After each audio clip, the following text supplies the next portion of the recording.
شروع اللہ کے نام سے جو سب پر مہربان ہے، بہت مہربان ہے۔ الف لام میم۔ رب العالمین کی طرف سے یہ ایک ایسی کتاب اتاری جا رہی ہے جس میں کوئی شک کی بات نہیں ہے۔ کیا لوگ یہ کہہ رہے ہیں کہ پیغمبر نے اسے خود گھڑ لیا ہے؟ نہیں، اے پیغمبر، یہ تو وہ حق ہے جو تمہارے پروردگار کی طرف سے اس لیے آیا ہے کہ تم اس کے ذریعے ان لوگوں کو خبردار کرو جن کے پاس تم سے پہلے کوئی خبردار کرنے والا نہیں آیا، تاکہ وہ صحیح راستے پر آ جائیں۔ اللہ وہ ہے جس نے آسمانوں اور زمین کو اور ان کے درمیان ساری چیزوں کو 6 دن میں پیدا کیا، پھر اس نے عرش پر استوا فرمایا۔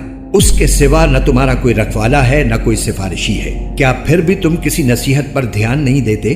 وہ آسمان سے لے کر زمین تک ہر کام کا انتظام خود کرتا ہے، پھر وہ کام ایک ایسے دن میں اس کے پاس اوپر پہنچ جاتا ہے جس کی مقدار تمہاری گنتی کے حساب سے 1000 سال ہوتی ہے۔ وہ ہر چھپی اور کھلی چیز کا جاننے والا ہے، جس کا اقتدار بھی کامل ہے، جس کی رحمت بھی کامل۔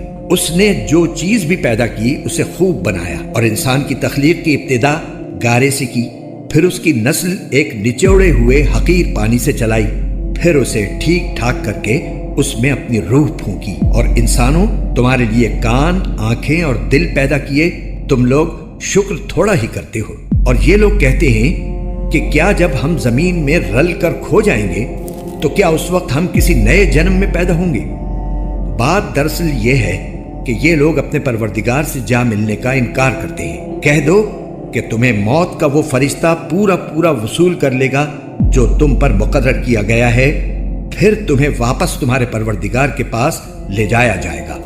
اور کاش تم وہ منظر دیکھو جب یہ مجرم لوگ اپنے رب کے سامنے سر جھکائے ہوئے کھڑے ہوں گے، کہہ رہے ہوں گے کہ ہمارے پروردگار، ہماری آنکھیں اور ہمارے کان کھل گئے، اس لیے ہمیں دنیا میں دوبارہ بھیج دیجئے تاکہ ہم نیک عمل کریں، ہمیں اچھی طرح یقین آ چکا ہے۔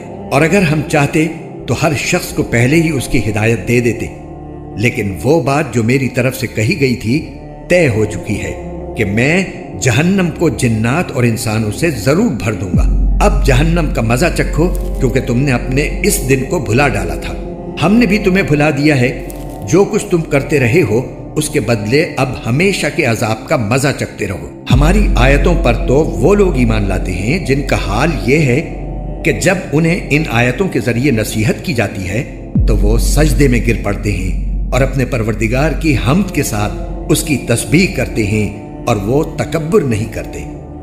آیت سجدہ۔ ان کے پہلو رات کے وقت اپنے بستروں سے جدا ہوتے ہیں، وہ اپنے پروردگار کو ڈر اور امید کے ملے جذبات کے ساتھ پکار رہے ہوتے ہیں، اور ہم نے ان کو جو رزق دیا ہے وہ اس میں سے نیکی کے کاموں میں خرچ کرتے ہیں۔ چنانچہ کسی متنفس کو کچھ پتہ نہیں ہے کہ ایسے لوگوں کے لیے آنکھوں کی ٹھنڈک کا کیا سامان ان کے اعمال کے بدلے میں چھپا کر رکھا گیا ہے۔ بھلا بتاؤ کہ جو شخص مومن ہو کیا وہ اس شخص کے برابر ہو جائے جو فاسق ہے؟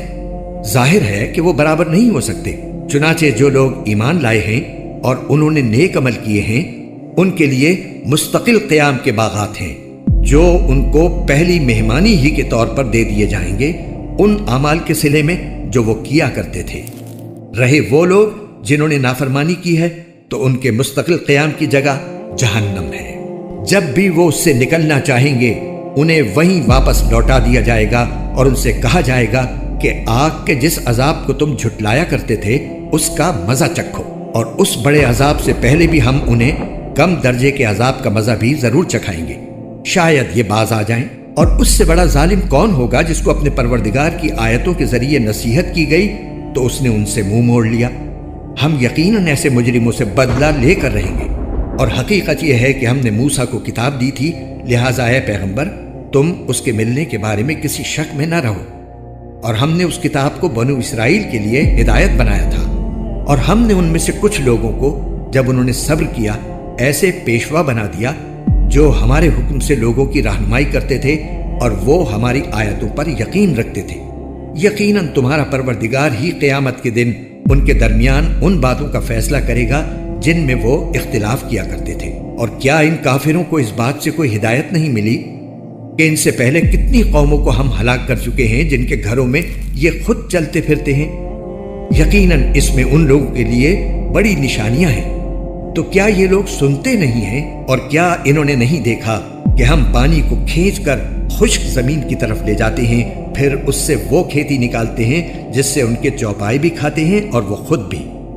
تو کیا انہیں کچھ سجائی نہیں دیتا؟ اور وہ یہ کہتے ہیں کہ اگر تم سچے ہو تو یہ فیصلہ کب ہوگا؟ کہہ دو کہ جس دن فیصلہ ہوگا اس دن کافروں کو ان کا ایمان لانا کچھ فائدہ نہیں دے گا اور نہ انہیں کوئی مہلت دی جائے گی۔ لہٰذا اے پیغمبر، تم ان لوگوں کی پرواہ نہ کرو اور انتظار کرو، یہ بھی انتظار کر رہے ہیں۔